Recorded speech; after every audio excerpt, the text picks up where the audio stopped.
ታሪካችን የሚጀምረው ኮቶ የተባለ አንድ ምስኪን ተማሪን እያሳየን ነው።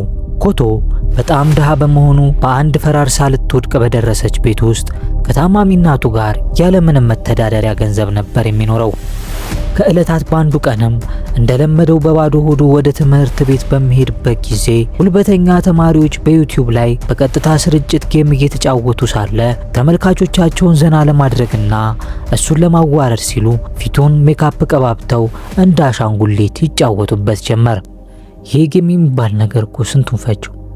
ኮቶ በነገሩ ተናዶ የቁጣ ፊት ቢያሳይም ጉልበተኞቹ ግን ፊትህን ፈገግ የማታደርግ ከሆነ ለዘላለሙ እንዳትስቅ ነው የምናደርግ እያሉ ያስፈራሩትና የሚታዘዘውን በሙሉ ከፈጸመ $500 እንደሚከፍሉት ይነግሩታል። ኮቶ በጣም ድሃ ስለሆነና ታማሚና ስለነበረችው ሳይወድ በግዱ ሐሳባቸውን ይቀበላል። በዚህ ሳቢያ እንደ ቃቃ ሲጫወቱበትና መለው ተመልካች ሲዝናናበት እንዲሁም የሱ ስቃይ ወደ መዋጮ ገንዘብ እየተቀየረ መለመኛ ሲያደርጉት እያየ ውስጡ ክፉኛ ይጎዳል። ከዛም ጨዋታው አልቆ ፊቱን ሊታጠብ ወደ መታጠቢያ ቤት ሄደና እርሱ ለሌሎች ሰዎች ተራ መሳቂያ ብቻ በመሆኑ እድሉን እየረገመ ስቅስቅ ብሎ ያነባል። አይዞን ብራዘር፣ የማያልፍ ነገር የለም። ከዚህ በኋላ እነዛ በግፍ የተጫወቱበትን ልጆች መንገድ ላይ አግኝቷቸው ቃል የገቡለትን ገንዘብ እንዲሰጡት ቢጠይቃቸውም እነርሱ ግን ጭራሽ በክፍያ ፈንታ ሰድበውና አጎሳቁለው ይሸኙታል። ከዚህ የስቃይ ውሎ በኋላም ኮቶ ወደ ሆስፒታል ሄዶ አልጋ ይዛ ሕክምና ስትከታተል የነበረችው እናቱን ለመጠየቅ ያመራል። የዚህ ልጅ ላይፍ ግን ከድጡ ወደ ማጡ ሆነበት። ሆስፒታል እንደደረሰም እናቱ ፊቱ ላይ ያለውን ቁስል ተመልክታ ትምህርት ቤት ተጣልተነው ወይ ስትል ትጠይቋለች። እሱ ግን እንዳትጨነቅበት ዕቃ ገጭቶኝ ነው በማለት ይዋሻታል። ትንሽ ቆይቶም እናቱ የታከመችበት የሕክምና ወጪ ደረሰኝ ይመጣለታል። የመጣውን የገንዘብ ማዕት ሲመለከትም ክው ብሎ ይቀራል። ምክንያቱም የመጣው ገንዘብ እንኳን በአንድ ቀን ሊከፍሉ ይቅርና እድሜውን ሙሉ እንኳን አግኝቶት የማያውቀው ስለነበር ነው። ስለዚህ እናቱን ማሳከሚያ ገንዘብ ለመሰብሰብ ያገኘውን ነገር ሁሉ ለመስራት ይወስንና ስራ ማፈላለግ ይጀምራል። ይቅና እንግዲህ ወንድም አለም። ከዚያም ከጥቂት ፍለጋ በኋላ ኮቶ በአንድ በርገር ቤት ውስጥ ይገባና ወጥሮ መስራት ይጀምራል። በዚህ መሃልም አንድ በእድሜ ከእርሱ ጋር የምትቀራረብ ሚያ የምትባል ቆንጅዬ ልጅ እንደርሱ ወደ በርገር ቤቱ መታ ትቀጠራለች። ኮቶ ሚያን ባያት ሰዓት ከውበቷ የተነሳ ማውራት እስኪሳነው ድረስ ይፈዛል። አርፎ በርገሩን እንደመስራት ስራውን እስኪረሳ ድረስ በትኩረት ነበር የሚመለከታት። አየውን ልጅ ፈተና፣ እዚህ ደግሞ ፍቅር ሲል ከስራው እንዳይጫሮች። በዚህ መሃል እነዚያ የትልቅ ሕፃን የሆኑ ተማሪዎች ኮቶ ወደሚሰራበት ቤት በድጋሚ ይመጣሉ። ከዚያም የቡድናቸው መሪ ሚያን ልክ እንደተመለከታት በ5 ደቂቃ ውስጥ አንድ በርገር ሰጥታ እንድታመጣለት፣ ነገር ግን በርገሩ ከተበላሸ ስልክ ቁጥሯን እንደምትሰጠው ይስማማሉ። ይህን ድርጊታቸውን ከውስጥ ሆኖ ሲመለከት የነበረው ኮቶ ሚያን ምንም እንዳያደርጓት በማሰብ እሷ የታዘዘችውን በርገር በፍጥነት አዘጋጅቶ ያስረክባቸዋል። ጉልበተኞቹም ያሰቡትን የልጅቱን ስልክ ቁጥር ስላላገኙ በንዴት ተቃጥለው ቦታውን ለቀው ለመውጣት ይገደዳሉ። ሚያም ከእነዚህ ጉዶች ስላፋታት ለኮቶ ምስጋናዋን ታቀርባለች። በፍቅሯ ጥንብዝ ብሎ የወደቀው ኮቶም እሷን እንደሚስቱ አድርጎ መመልከት ይጀምራል። ጀለስ በራሱ ዓለም ላይ ይህን የሷ ፍቅረኛ ቢኖራትስ? ከዚያም እነዛ ወንበዴዎች ውጪ ላይ ጠብቀውት ፋታ ሳይሰጡት ይደበድቡታል። በመጨረሻም እጁን ሊሰብሩት ሲሉ እንደ ዕድል ሆኖ ሚያ በድንገት ብቅ ስትል መሪያቸው መልካም ለመምሰል ሲል ኮቶን ለቆት ይሄዳል። ግን ሚያ ወደ እርሱ ጠጋ ብላ ኮቶ ልቡ ጥፍት እስኪል ድረስ እንደተደበደበ ትረዳለች። ሚያም ከልቧ አዝና የእሱን ታሪክ ይበልጥ ለማወቅ ትቀራረበው ጀመር። የኮቶ መጥፎ ቀን በዚህ አላበቃም፣ ይበልጥ እየባሰ ነበር ሄደው። ምሽት ላይ ከቤቱ ሲወጣ አንድ ጉልበተኛ መንገድ ላይ አግኝቶት ኮቶን ቤት ውስጥ ሆኖ የቀጥታ ስርጭት እንዲሰራለት ያስገድደዋል። መከረኛው ኮቶም ወደ ቤቱ ተመልሶ ጨዋታውን ሲጀመር ተመልካቾችም ፓስታ አዘጋጅቶ እንዲያቀርብ ያዙታል። በታዘዘው መሰረትም ኮቶ ፓስታውን አዘጋጅቶ በማቅረብ ላይ ሳለ ድንገት እግሩ ከአንድ ገመድ ጋር ተተብትቦ ይወድቃል። ያ ትኩስ ምግብም በቀጥታ በጉልበተኛው ላይ ተደፍቶ ይቀቅለዋል። አሳዳጁ በቃጠሎ ምክንያት በከፍተኛ ድምጽ ይጮሃል። በዚህ የተነሳ ጉልበተኛው በጣም ተናዶ ኮቶን መሬት ላይ ይጥለውና ፊቱን በጫማው እየረገጠ ከፍተኛ ጉዳት ያደርስበታል። ነገር ግን ኮቶ ከዚህ በላይ ይህንን ውርደት ለመሸከም ትዕግስቱ አለቀ። በትምህርት ቤትም ሆነ በሰው ፊት እንድትመታኝ ፈቅጄልሃለሁ። ነገር ግን በገዛ ቤቴ ውስጥ ይህን እንድታደርግ በፍጹም አልፈቅድልህም በማለት በእልህ ጮህና ጉልበተኛውን እልህ እስኪበርድለት ድረስ ወቅቱ ይጥለዋል። ኮቶ ግን ሶፊ ሲሆን ነው እንደማይማታው። አዳሩን በዚህ ሁኔታ ካሳለፈም በኋላ በማግስቱ ወደ ሆስፒታል ሲያቀና ዶክተሩ ለኮቶ የእናቱ የጤና ሁኔታ በጣም አሳሳቢ መሆኑንና አሁኑኑ ቀዶ ጥገና ካልተደረገላት ልትሞት እንደምትችል ያስጠነቅቀዋል። ኮቶ ግን ለቀዶ ጥገናው የሚሆን ምንም አይነት ገንዘብ የለውምና ከዚህ ሁሉ ችግር ለመገላገል ምነው መሬት ተከፍታ በዋጠችኝ እያለ በጭንቀት እያማረረ ሳለ ያ ማታ የደበደበው ልጅ ይደውልለትና ማታ ላይ ሲደባደቡ በኮምፒውተሩ ላይ ያለው ካሜራ እንደቀረጻቸው ገልጾ ቪዲዮውን እንዲያጠፋለትና ከውርደት እንዲታደገው ይለምነዋል።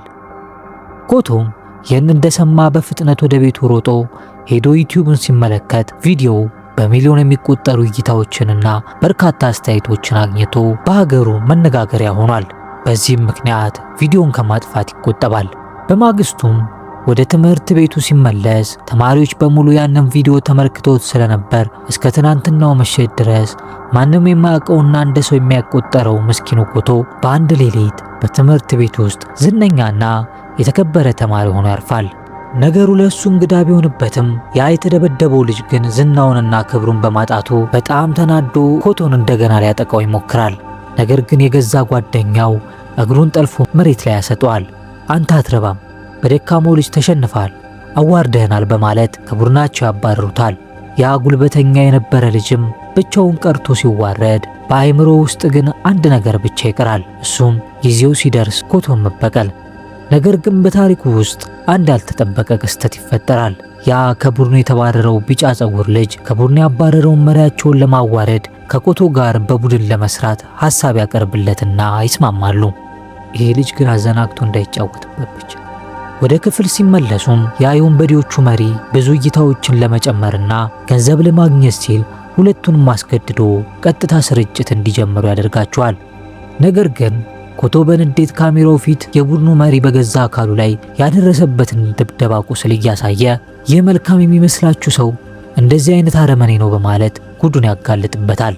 በዚህ ጊዜ ዱርዬው ስርጭቱን ወዲያውኑ ያቋረጠውና በእልህ ተሞልቶ ኮቶን ይወቅጠው ጀመር። መሬት ላይ እስኪወርቅ ድረስ ቢደበድበውም ኮቶ ግን እግሩን ጥርቅም አድርጎ ይዞት ወደፊት እንዳይራመድ ያደርገዋል። ግን ይህ ክስተት ገና ከመጀመሪያው ጀምሮ የታቀደ ምስጢራዊ እቅድ ነበር። ኮቶ ይህንን ድብደባ እንዲቀርጸውና ወደ ቻናሉ በመጫን ብዙ ገንዘብ እንዲያገኙ ከቢጫ ጸጉራማው ልጅ ጋር አስቀድመው ተስማምተው ነበር። በፍልሚያው መሃልም በትምህርት ቤቱ ውስጥ በጉልበቱ የሚከበረውና የሚፈራው ታዋቂ ቦክሰኛ ተማሪ በድንገት ብቅ ይላል። የመጣውም በጩኸታቸው ምክንያት ሰላም ስለነሱት ዝም ለማሰኘት ነበር። በዚህ ጊዜ ያ ጉልበተኛ ልጅ ቦክሰኛውን ሲያይ ወዲያውኑ ተሸማቆ ክፍሉን ጥሎ ይወጣል። ለጉልበተኛም ጉልበተኛ አለው አይደል የሚባል።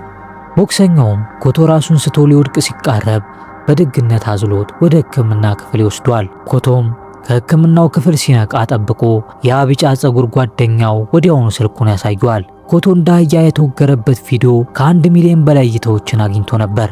ያገኙትም ገንዘብ በርካታ ነበር። በዚህ ጊዜ ቢጫ ጸጉሩ ልጅ የሥራ ትልቅ ገንዘብ እንደሚያስገኝ ሲመለከት ኮቶ ሁል ጊዜ ሲደበደብ በድብቅ እየቀረጸ በመልቀቅ ቪዲዮዎችን መስራት እንዲቀጥሉ ሐሳብ ያቀርብለታል። ጀለስ ግን ብልጥ ናት። ጓደኛውን እያስወገረ ገንዘብ ሊሸቅል ማለት ነው። ኮቶም እኔ ሁል ጊዜ እየተደበደብኩ እንድኖር ነው የምፈልገው ሲል ይጠይቀዋል። ግን እቅዱ ባይመቸውም ታማሚ እናቱንና የሆስፒታሉን ገንዘብ ሲያስብ ጥያቄውን ከመቀበል ውጪ ሌላ አማራጭ አልነበረውም። ወደ ቤቱ እንደገባም ብዙ ሳይሰቃይና ጉዳት ሳይደርስበት ድብደባን እንዴት መቀበል እንዳለበት ለመማር በኢንተርኔት ላይ የቦክስ ቪዲዮዎችን መፈለግ ይጀምራል። ሰው እንዴት ልደብደብ ብሎ ሰርች ያደርጋል በፈጣሪ። በዚህ መሃል አንድ የዶሮ ማስክ የለበሰ በጣም እንግዳና አስቂኝ የቴኳንዶ መምህር ያገኛል። ከዚያም ያ ሰው እኔ አንተን ጠንካራ የሚያደርግ ልዩ ጥበብ አለኝ ይለዋል። ኮቶ ግን እንዴት ድብደባን ሳልጎዳ መደብደብ እችላለሁ የሚል ቪዲዮ ሲጠብቅ ሰውየው ግን ጠንካራ አድርጋለሁ ስላለው መጀመሪያ ላይ እየሳቀ ያበደ ይመስሏል። ነገር ግን እውነቱ ሌላ ነበር። ከዚህ በኋላ በማግስቱ ወደ ትምህርት ቤት ሲመጣ ያ የወንበዴዎቹ መሪ ኮቶን ከደረጃ ላይ ቁልቁል አሽቀንጥሮ አቀባበል ያደርግለታል። በዚህ ሰዓት ግን ኮቶ ያማታ የተማረውን ትምህርት ያስታውሳል። ተቀናቃኝህን ለማሸነፍ መጀመሪያ ማበሳጨትና ደካማ ጎንን ማወቅ ያስፈልጋል የሚለውን ሕግ ተምሮ ስለነበር ጉልበተኛው እንደገና ሊመታው ሲሰነዝር ኮቶ ካለበት ቦታ ሳይነቃነቅ ጥቃቱን በቀላሉ ያመልጠዋል። በዚህ ጊዜ መላው ተማሪ በዝምታ ያዋጣል። ሁሉም በእድል ያደረገው ቢመስላቸውም ኮቶ ግን የዶሮውን ሰውዬ ስልጠና ነበር የተጠቀመው። አሁን ኮቶ እንደሚያሸንፈው ሙሉ በሙሉ ተማምኗል። ግን ስልጠናው በደንብ ስላልገባው ነው መሰል በመጨረሻ መሬት ላይ በድጋሚ ዘሯል። ግን በዚህ መሃል አንድ ሴት ተማሪ መታ ጉልበተኛውን ያንተ ሚስጥራዊ ቪዲዮዎች ስላሉኝ ልጁን በፍጥነት ካለቀቅከው አዋርድሃለሁ ትለዋለች። በዚህ ጊዜ እሱም ደንግጦ ጥሏቸው ይሄዳል። ኮቶ እየተደበደበም ቢሆን ዩቲዩብ ላይ ገንዘቡን እየሸቀለ። ከዚህ በኋላ ኮቶ ሳያልቅለት በፊት ስላተረፈችው አመስግኗት ስሟን ሲጠይቃት ስሟ ሞንሶ እንደሚባልና ከውጭ ሀገር ተመልሳ በቅርብ ወደዚህ ትምህርት ቤት እንደተቀላቀለች ትነግሯለች። በዚህ መሃል ቢጫ ጸጉሩ ልጅ በድንገት ከለቀቁት የድብደባ ቪዲዮ እስካሁን ያገኙትን የገንዘብ መጠን ያሳያቸውና ልጅቷን ወደ ቡድናቸው እንድትቀላቀል ይጋብዛታል። እሷም በካሜራ እየታየች ሳይሆን ከጀርባ ሆና እንደምታግዛቸው በግልጽ አሳውቃ ቡድናቸውን ለመቀላቀል ትስማማለች። ከዚያም የቻናሉን ስም የታዋቂው ቡጢ ብለው እንዲሰይሙት ሐሳብ ታቀርባለች። ምክንያቱም ኮቶ በተደበደበ ቁጥር እይታው በከፍተኛ ሁኔታ ስለሚጨምር። ከተለያዩ በኋላ ኮቶ ትርፍ ሰዓት ወደሚሰራበት በርገር ቤቱ ያመራል። እዚያም እንደደረሰ የሚወዳት ልጅ ሚያ በድንገት ብቅ ስትል ኮቶ ሲደበደብ የተለቀቀውን ቪዲዮ እንዳታይበት በፍጥነት ስልኩን ይደብቀዋል። ሚያ ግን በበኩሏ የራሷን ስልክ ቁጥር ሰጥታው ማንኛውንም እርዳታ በምፈልግበት ሰዓት ደውልልኝ ትለዋለች።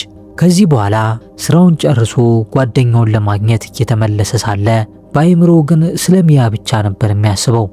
በዚህ መሃል ሰዎች መንገድ ላይ ሲያገኙት ያ ታዋቂው ኮቶ እኮ ነው በማለት አብረውት ፎቶ ለመነሳት ይጠይቁታል። ኮቶም ፌመስ የሆነ መስሎት ምንም ነገር ሳይጠራጠር ይፈቅድላቸዋል። ነገር ግን እነዛ ሰዎች አታላይ ወንበዴዎች ነበሩ። ወደ አንድ ጭር ያለ ቦታ ይዞት በመሄድም ኪሱን አገላብጠው ፈትሸው ይዘርፉትና በባዶ ኪሱ ይሰዱታል። ሌባ ግን የሌለበት ሀገር የለም ማለት ነው። ኮቶም በነገሩ ተወናብዶ ቆሞ ሳለ ያ ቢጫ ጸጉር ጓደኛው መጥቶ ሌቦቹ ሲዘርፉት እያንዳንዱን ነገር በቀጥታ ስርጭት እንዳስተላለፈው ያሳየውና በተጨማሪም ሌቦቹን በቀጥታ እያሰደዳቸው ከቀረጸ ደግሞ ይበልጥ ብዙ እይታና ገንዘብ እናገኛለን ይለዋል። ይህን ሲሰማም ኮቶ ሌቦቹን እግር በእግር ተከትሎ እስከ መደበቂያቸው ድረስ ደርሶ በቁጣ የወሰዱበትን ነገር በሙሉ እንዲመልሱለት ይጠይቃቸዋል። ሌቦቹ ግን ቪዲዮ እየቀረስክ የምትለቀው ነገር በእኛ ላይ የሚሰራ ይመስላል እያሉ ያሸይዙበትና የቡድኑ መሪ ልብሱን በማውለቅ ለጸብ ይጋብዟል።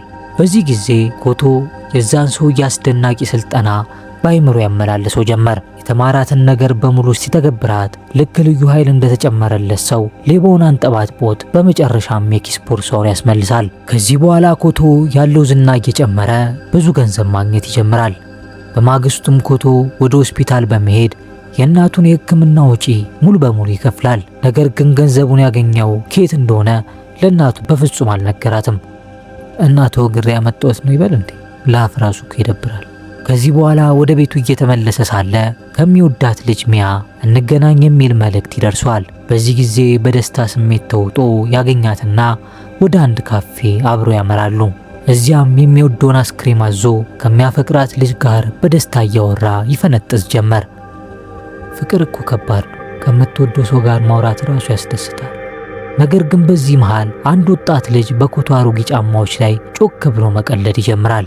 ኮቶም በከፍተኛ ሁኔታ ይሸማቀቃል። ሚያም የምትጠለው መስሎት ይጨነቃል። እሷ ግን ውጫዊ ገጽታ ምንም አያሳስበኝም በማለት ታረጋጋውና ከካፌው ወጥተው ወክ ማድረግ ይጀምራሉ። በመንገዳቸው መሃል ያ የትምህርት ቤታቸው ቦክሰኛ ልጅ ያገኛቸውና አብራቸው ለመጓዝ ይወስናል። በሚገርም ሁኔታ ደግሞ ቦክሰኛው ሚያን ከዚህ በፊት እንደሚያውቃት ይገልጽና ኮቶም ባይተዋር አድርገውት እርስ በርስ መቀላለድና መሳሳቅ ይጀምራሉ።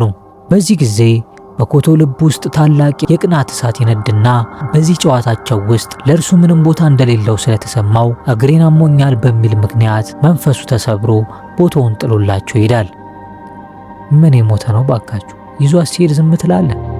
ነገር ግን ኮቶ ያ የተመታ ጓደኛው ይህንን ድርጊት ሁሉ በካሜራው እየቀረጸ እንደነበር ይረዳና ተቀብሎት ሊያጠፈው ሲል ተከታዮቹ በሙሉ ኮቶ ሚያን እንደሚወዳት ተረድተው ደፋሩንና የውስጥ ንገራት እያሉ ሲጽፉለት ይመለከታል። ኮቶ መጀመሪያ ላይ ባይደፍርም ጓደኛው አንገቱን ይዞ መሞከር አለብህ፣ አንተ ከማንም አታንስም እያለ የራስ መተማመን ይሰጠዋል። በዚህም ኮቶ ሞራሉ ይመጣና ወደ ሚያ በፍጥነት ሮጦ የልቡን ሊነግራት ይዘጋጃል።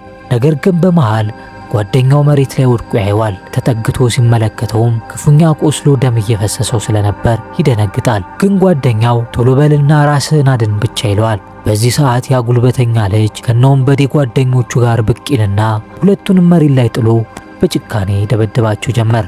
ሚያ በበኩሏ ወደ ፖሊስ ልትደውል ስትሞክር ከቦ ይዟታል። በዚህ ሰዓት የኮቶ ብቸኛ ዓላማ የነበረው ሚያን ከዚያ ቦታ ላይ ማውጣት ብቻ ነበር። መሪያቸውም ይህንን ሲመለከት በንዴት ፊቱ ቲማቲም ይሆንና ኮቶን ጥቃቱን መቋቋም እስኪያቅተው ድረስ አፈር ከደም ያበለዋል። ኧረ ተው ኮቶ፣ አንድ ቀን እንኳን ደብድበው አስደስተን። ግን ኮቶ በዚህ ጭንቅ መሃል ራሱ ሆኖ ሚያ ከዚህ ጉዳይ ላይ ምንም ግንኙነት የላትም እባክህ ልቀቃት ሲል ይለምነዋል። መሪያቸውም ጥያቄውን የሚቀበለው በአንድ ቅድመ ሁኔታ ብቻ እንደሆነና እሱም ኮቶ በቀጥታ ስርጭት ላይ ህዝብ እያየው ልብሱን በሙሉ ካወለቀ ካልሆነ ግን ሚያን ይዟት እንደሚሄድ ይነግሯል። ኮቶም ከፍቅሩ የተነሳ ሚያን ለማዳን ሲል እያለቀሰ በዛ በዝናብ ፓንቱን ግልገል ሱሪውን ሊያወልቅ ሲል ያ ቦክሰኛ ልጅ በድንገት ቦታው ላይ ደርሶ ይህንን ታላቅ ውርደት ያስቆምና ሁሉንም የወንበዴ ቡድን አባላት በሚገባ ቀጥቅጦ ድራሻቸውን ያጠፈዋል። ኮቶም ሚያ በመዳኗ ቢደሰትም ግን እሱ እንደዚህ ተዋርዶ ስላየችው ታላቅ አፍረት ይሰማዋል። በማግስቱ በትምህርት ቤት ውስጥ የአንድ እንስሳ ድብድብ ብቻ የሚወደው የወንበዴዎቹ መሪ የኮቶን ጓደኛ እንዳሻው የተጫወተበት ሳለ በድንገት ይደርሳል። መሪው ኮቶን ሲመለከተው ሊለምነው የመጣ መስሎት በደስታ ይስቃል። ነገር ግን በዚህ ጊዜ ኮቶ ቀደም ባሉት ቀናት ከዚያ አስተማሪ የተማረውን አዲስ የመከላከያና የማጥቃት ስልት ይዞ ነበር የመጣው። ባለፉት ቀናት ጉልበቱንና ጥንካሬውን ለመጨመር ጠንካራ ስፖርት ሲሰራ፣ ጡንቻ ለመገንባትም ብዙ ምግብ ሲመገብ ነበር የሰነበተው። ጉልበተኛው ሙሉ በሙሉ አብዶ በአቅራቢያው ያለውን ሁሉ መሰባበር ይጀምራል። ኮቶ ግን በቀጥታ የመሪውን ደካማ ጎን እየተጠቀመ እግሩን ብሎ ሽባ ያደርገዋል። ወንበዴው ህመሙን ለመደበቅ ቢሞክርም እግሩን ግን በከፍተኛ ሁኔታ ተሰብሮ ነበር። በዚህም ምክንያት ኮቶ ፍልሚያውን ሙሉ በሙሉ ያሸንፍና የሚያላግጡበትን ተማሪዎች በሙሉ አፍ ያዘጋል። ተከታዮቹም ለኮቶ ታላቅ አድናቆታቸውን የገንዘብ ስጦታቸውንም እንደ ጉድ ያዘንቡለታል። ያ ከጉድ የሚያወጣው ቦክሰኛውና የሚወዳት ሚያም በኩራት ስሜት ሆነው እየተመለከቱት ነበር። እንዴ ይህ ቦክሰኛ ልጅ ግን አዘናግቶ ሚያን አጠፈጣት ማለት ወሰደበት ማለት ነው። ከዚህ ታላቅ ድል በኋላ ኮቶ ከጓደኞቹ ጋር በባህር ዳርቻ ላይ እየተራመደ ሳለ የዩቲዩብ ቻናላቸው ከ1 ሚሊዮን በላይ ሰብስክራይብ መድረሱ ነው ያሉ። ይህ ማለት ለእናቱ ሕክምና የሚሆንና ከድህነት አረንቋ የሚወጡበት እጅግ ብዙ ገንዘብ አገኙ ማለት ነበር። በዚህ አጋጣሚ ወገን ኢትዮ ፊልም ስንኪዮዬ ጋርና ኢትዮ ኮሪያ ቻናላችንን ሰብስክራይብ በማድረግ ሁሌም አብረን እንሆን ያልኩ ጋብዛችኋል። ከዚህ በኋላ የኮቶ ህይወት ሙሉ በሙሉ መቀየር ጀመረ። በትምህርት ቤት ውስጥም ያሉ ተማሪዎች በሙሉ ፍቅርና እንክብካቤ ይሰጡት ጀመር።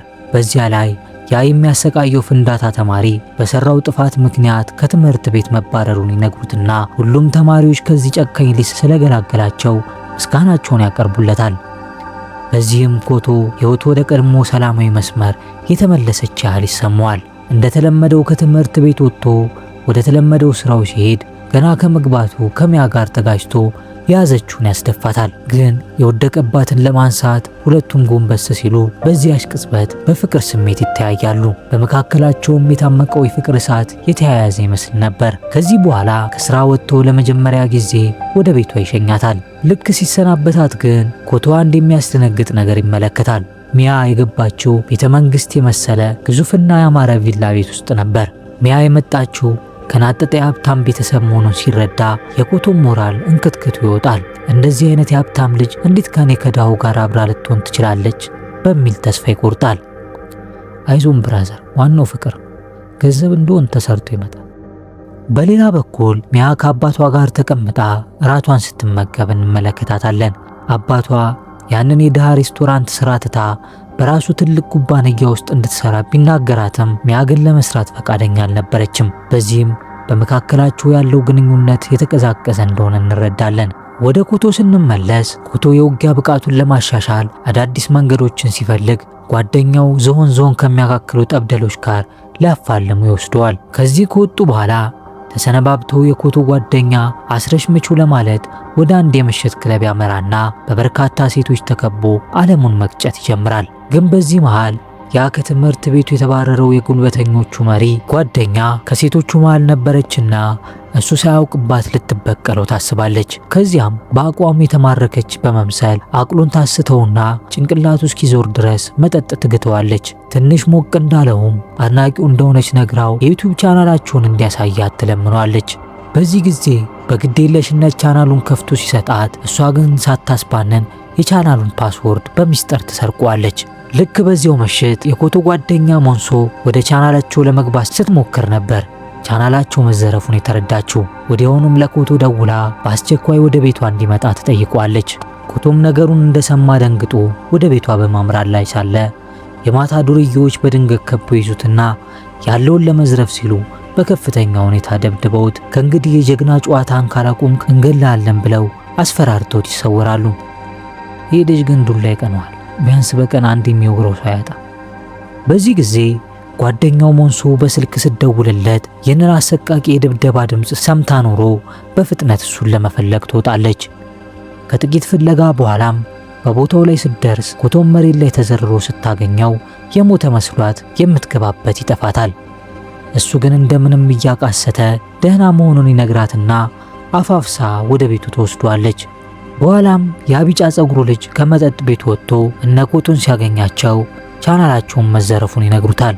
እርሱም ክው ብሎ ይደነግጥና የነገርም እንዴት ሊፈጠር እንደቻለ ሲያስብ ክለብ ውስጥ የሆነውን ነገር ሁሉ ያስታውሳል። ይህን ያደረገችውም የዚያ ጉልበተኛ ልጅ የሴት ጓደኛ መሆኗን ይደርስበታል።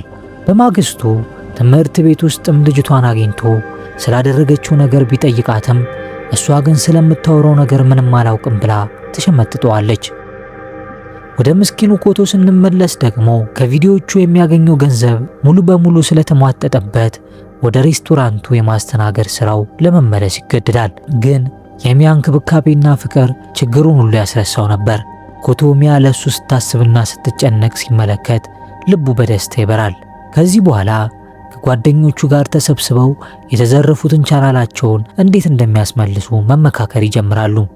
በዚህ መሃል ኮቶ በኢንተርኔት ላይ በአጋጣሚ ትናንት ምሽት የደበደቡትን ልጆች ፎቶግራፍ ይመለከታል። ግን ሊጋፈጣቸው ቢያስብም በቁጥር የሚበልጡት በመሆናቸው እንዴት እንደሚያሸንፋቸው ግራ ይገባዋል። ወደ ቤቱም ተመልሶ የቴኳንዶ ስልጠናውን ይቀጥላል።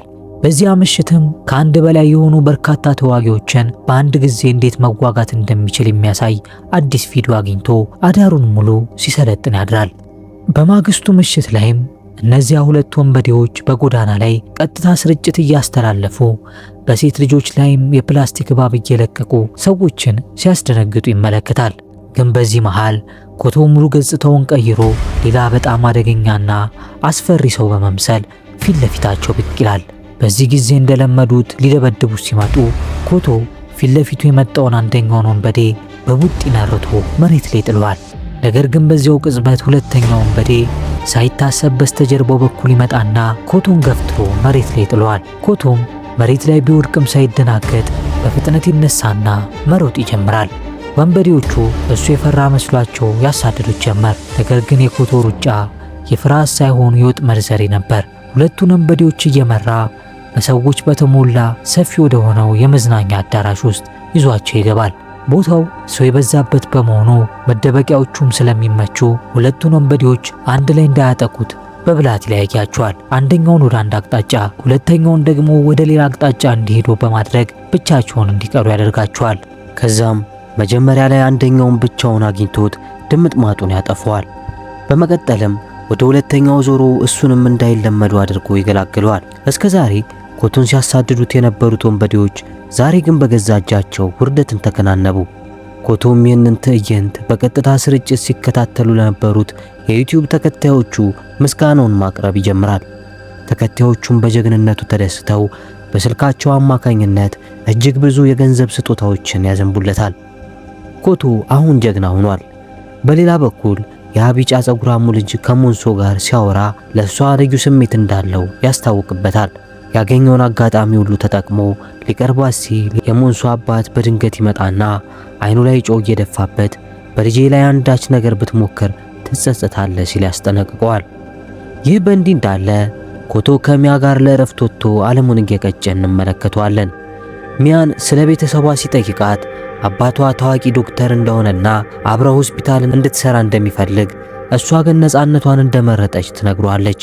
በዚህ መሃል ኮቶ የፍቅር ስሜቱን ሊነግራት ቢፈልግም ውድቅ እንዳታደርግበት በመፍራት ይተወውና የሷን ቤተሰብ ያህል ሀብት እስኪያገኝ ድረስ ፍቅሩን ላለመግለጽ ይወስናል። ብራዘር በቃ እንደዛ ከሆነ መቼም አታገኛትም። ከቤት ሲወጡ ግን የአሳዳጁ ታላቅ ወንድም በንዴት መንገድ ላይ ጠብቃቸውና ለፍልሚያ ይጋብዟል። የኮቶ ጓደኛ ለእርሱም ማን በቀዋለሁ ብሎ ሊያጠቃው ሲንደረደር እሱ ግን በአንድ ምት አሽቀንጥሮ ይጥሏል። ከዚህ በኋላ የዛ የጉልበተኛ ወንድምና ኮቶ ለታላቅ ፍልሚያ ቀጠሮ ይዘው ይለያያሉ። ከዚህ በኋላ ኮቶ ጓደኛውን አፋፍሶ ሆስፒታል ከወሰደው በኋላ የተጠራመሰ ጣሳ አስመስሎ ስለነበር እንደሚበቀልለት ቃል ይገባለታል። ከዚያም ሌሊቱን ሙሉ እንዴት እንደሚያሸንፍ ሲያስብ ያድራል። ሲነጋም ወደ ሥራ ቦታው ሄዶ ከኃላፊው ጥቂት የሥራ ቀናት ፍቃድ ይወስድና ሚያም መታ ትሰናበተዋለች። በመቀጠልም የቦክሰኛ ጓደኛውን ምክር ሄዶ ይጠይቃል። ጓደኛውም ባለጋራ ፈጣንና ጠንካራ ስለሆነ እያንዳንዱ ሰከንድ ጥቃቱን ማምለጥ አለብህ፣ ነገር ግን ምቱ ካገኘ ሰባብሮ ነው የሚጥል ይለዋል። ከዚህ በኋላ ኮቶ ወደ ቤቱ ተመልሶ ስልጠናውን ይጀምራል። በዚህ መሃል ያ የዶሮ ማስክ የሚያደርገው ሰውዬ የቴኳንዶ ሰዎችን እንዴት ማሸነፍ እንደሚቻል አዲስ ቪዲዮ መልቀቁን የሚገልጽ መልእክት ይደርሷል። ከአንድ ሳምንት በኋላ የፍልሚያው ቀን ይደርሳል። ኮቶ ግን ልጁን ሲያየው እንደፈራው መስሎ መሮጥ ይጀምራል። ጠላቱም እያሳደደው ወደ መታጠቢያ ቤት ውስጥ ይገባሉ። ነገር ግን እንደለመደው ይህ ሁሉ የኮቶ ወጥመድ ነበር። ኮቶ እዚያ በዝግጅት ይጠብቀው ስለነበር ውሃ በላዩ ላይ ይደፋበታል። ልጁ ትዕግስቱን አጥቶ እንደ እብድ ፈረስ ሊያጠቃው ቢመጣም መሬቱ በውሃ ስለተሞላ ያንሸራትተውና ይወድቃል። ኮቶ ግን ውሃ የማይበግራቸው ጫማዎችን ስላደረገ ሊያጠቃው አልቻለም። ኮቶም የስልጠናውን ትምህርቶች በመጠቀም እንደ ተርብ መርዛማ ሆኖ ልጁን መከላከያ ሳጥቶት መሬት ላይ ጥሏል። ከዚህ በኋላ ኮቶ በድል አድራጊነት በኩራት ሲቆም ጓደኛው ትዕይንቱን በቀጥታ እየቀረጸው ነበር። ተከታዮቹም ያደካማ የነበረው ልጅ እንዴት የትምህርት ቤቱ ጠንካራ እንደሆነ እያዩት ይበልጥ ተደንቀዋል። ሚያም ይህንን ስርጭት እያየች ስትደሰት አባቷ በድንገት ይመጣባታል። አባቷ ለኮቶ ስሜት እንዳላትም ተረድቶ ክፉኛ ይቆጣታል። እንዴት ከዚህ ድሃና ምናምንቴ ልጅ ጋር አብረሽ ለመሆን ታስቢያለሽ? ይህ ልጅ ከህይወትሽ ልታስወጪ ይገባል ይላታል። ሚያ ግን በፍጹም አባቴ እሱ ጥሩ ሰው ነው ብላ ትከራከርለታለች። በሌላ በኩል የኮቶ ቻናል እያደገ ሄዶ ሰብስክራይቦቹ ወደ 2 ሚሊዮን ደርሷል። የእናቱን ቀዶ ጥገና ለማካሄድም የተወሰነ ገንዘብ ብቻ ነበር የሚቀረው። በማግስቱ ትምህርት ቤት ሲሄድ ተማሪዎቹ በክብር እየጠበቁት ነበር። በኋላ ግን ጓደኛው ለሚያ ቆንጆ ሆኖ እንዲታይ አዲስ ጫማ እንዲገዛ ቢመክረውም ኮቶ ግን ውድ ስለሆነበት አሻፈረኝ ይላል። ያንን ገንዘብ ለእናቱ ጃኬት ሊገዛበት ነበር የመረጠው። ሚያን ፍለጋ ወደ ሬስቶራንቱ ሲሄድ ግን ስራዋን መልቀቋን ይረዳል።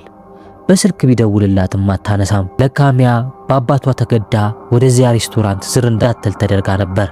እንዲያውም በልጅነታቸው ጎረቤት እንደነበሩና ከዚያ ዘመን ጀምሮ እንደምትወደው አሁን ግን ለኮቶ ሰላም ሲባል ለመራቅ እንደተገደደች ይገለጻል። በማግስቱ ጓደኛው ለአንድ ትልቅ የዩቲዩብ ውድድር ከአንድ ታዋቂ ዩቲዩበር ጥሪ እንደደረሳቸው ይነግረዋል። ዩቲዩበሩም ሊያዩት ሲሄዱ ቻናላቸውን ሊገዛቸው እንደሚፈልግ። በሌላ በኩል የሚያ አባት ያው ዶክተሩ ማለት ነው የኮቶን እናት ሆስፒታል ሄዶ በመጠየቅ ልጇ ከሰው ጋር እየተጋደለ ገንዘብ እንደሚያገኝ ይነግራታል። ከልጁ እንዲርቅ ካደረገችም ቀዶ ጥገናውን በነፃ እንደሚያደርግላት ቃል ይገባላታል። ምን አይነት ተንከሲስ ነው! እናቲቱም ልጇ ለሷ ሕይወት ሲል እየሞተ እንደሆነ ስታውቅ በከፍተኛ ሁኔታ ታዝናለች። በማግስቱም ኮቶ ሆስፒታል ሲመጣ ዶክተሩ በእናትየው ጭንቀት ምክንያት በሽታዋ እንደጨመረና ቀዶ ጥገናውም ይበልጥ እንደተወደደ ይነግረዋል። ከዚያም እናቱ ትጠራውና እኔን ለማዳን ላረከው ነገር ኮርቼ ባለው ነገር ግን ለኔ ብለ ከዚህ በላይ መከራ እንድትቀበል ስለማልፈልግ በሰላም ብቻ እንድሞት ተወኝ ትለዋለች። በዚህ ጊዜ ግን የኮቶ ልብ ክፉኛ ይሰበራል። ኮቶ እናቱ እንድትሞት በፍጹም አይፈልግም። በቀጥታ ወደዚያ ታዋቂ ዩቲዩበር ጋር በመሄድ በርካታ ሰዎች የሚመለከቱት ቀጥታ የፍልሚያ ውድድር እንዲያዘጋጅ ጋብዟል። ዩቲዩበሩም ጥያቄውን በደስታ ይቀበለዋል። ስለዚህ ኮቶ ራሱን ማዘጋጀት ነበረበትና ወደ ቤቱ ተመልሶ የዛ የዶሮን ጭንብል ያደረገው ሰውዬ ቪዲዮዎች ለመመልከት ይሞክራል። ነገር ግን አንድ ያልታሰበ ነገር ጠበቀው። ያ አሰልጣኙ ቪዲዮዎቹን በሙሉ አጥፍቶበታል። ኮቶ አዲስ ጥበብ መማር አቅቶት ጭንቅ ውስጥ ይገባል።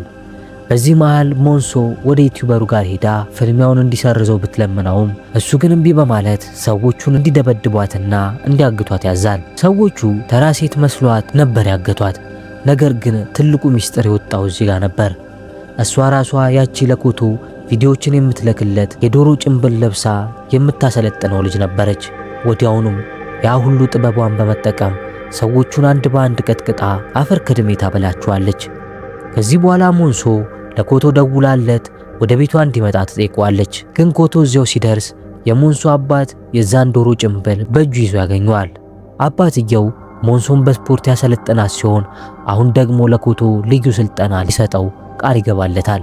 ኮቶም በደስታ ይቀበላል። ወደ ባህር ዳርቻም በመሄድ በየቀኑ በጣም ከባድ ስልጠናዎችን መስራት ይጀምራሉ። በተራራ ላይ እየሮጡ ያተነፋፈስ ስርዓቱን ገነባ። ከኃይል ይልቅ አይምሮን መጠቀም ይበልጥ ዋጋ እንዳለው ተማረ። በመጨረሻም ያ ታላቁ የፍልሚያ ቀን ደረሰ። የተወራረዱት ደግሞ ኮቶ ከተሸነፈ ቻናሉን በሙሉ እንደሚያጣ ነበር። ከዚያም ኮቶ ወደ ውድድሩ ለመግባት እናቱ በሄደበት ሁሉ መልካም ዕድል እንዲገጥመው የሰጠችውን አድርጎ ይገባል። ተመልካቹ ግን ኮቶ ይሸነፋል ብሎ ነበር የተወራረደው። መላው ደጋፊም በኮቶ ላይ ነበር የሚጮኸው። ይህንን ፍልሚያ እናቱና የፍቅር አጋሩ ሚያ ጭምር በቀጥታ ስርጭት እየተከታተሉት ነው። ዩቲዩበሩ ገና ከጅምሩ በፈጣንና በኃይለኛ ጥቃቶቹ የበላይነቱን ይወስዳል። በዚህ ሰዓት ሚያ የራሷን ቀጥታ ስርጭት በመክፈት ራሷን የኮቶ ፍቅረኛ እንደሆነች ታስተዋውቃለች። ኮቶም በትምህርት ቤት የደረሰበትን በደልና ስቃይ ለዓለም ሁሉ በመናገር ተከታዮቹ ድጋፍ እንዲሰጡት ትማጸናለች። ወዲያውኑ ለኮቶ የሚደረገው የገንዘብ መዋጮ እንደ ጉድ ማበድ ይጀምራል። ለኮቶ ትልቅ ሞራል ይሆነዋል። ኮቶም ራሱን ዘይት ተቀብቶ በመግባቱ ጠላቱ ሊይዘው እንዳይችል አድርጎታል። የሚያ አባትም ስርጭቱን እንድታቆም ሊያስገድዳት ወደ ክፍሏ ሲገባም ሚያ በአባቷ አዝና ተናዳ ዘላ ትመታዋለች። ምንም ግን ክፉ ቢሆን አባትን መማታት ከባድ ነው። ወደ ፍልሚያው ስንመለስ የኮቶ ተፋላሚ ትዕግስቱን ያጣል። ነገር ግን ይህንን ክፍተት ተጠቅሞ ኮቶም አንድ ከባድ መንጋጋ ሰባሪ ቡጥ ያሳርፍበታል። በመጨረሻው ዙር ግን ተፋላሚው በከባድ ድብደባ ኮቶን መሬት ላይ ጥሎት ትንፋሽ ራሱ ያሳጠዋል። ነገር ግን ሚያና ጓደኞቿ ስታዲየም ድረስ ደርሰው ተነሳ እያሉ እየጮሁ ሞራል ይሰጡት ጀመር። ኮቶ የተከታዮችን አስተያየትና የሚያን እውነተኛ ፍቅር ሲመለከት በልቡ ውስጥ አዲስ እሳታማ ኃይል ያገኛል። ወዲያውኑም ከመሬት ተነስቶ በመጨረሻው ሰከንድ ላይ ያቺን ምስጢራዊ ጥበብ በመጠቀም ዩቲዩበሩን በሙሉ ዘርሮት ያርፋል። በመጨረሻም ኮቶ ታላቅ ድልን ይቀዳጃል። መላው ሕዝብም በደስታ ይጮሃል። በዚህ ፍልሚያ ኮቶ $1 ሚሊዮን ነበር ያገኘው። ስለዚህ እናቱ የሚያስፈልጋትን የቀዶ ጥገና ሂሳብ ሙሉ በሙሉ ዘግቷል። ታሪካችንም ይህንን ታላቅ የፍቅርና የድል ደስታ እያሳየን በዚሁ ላይ ይጠናቀቃል።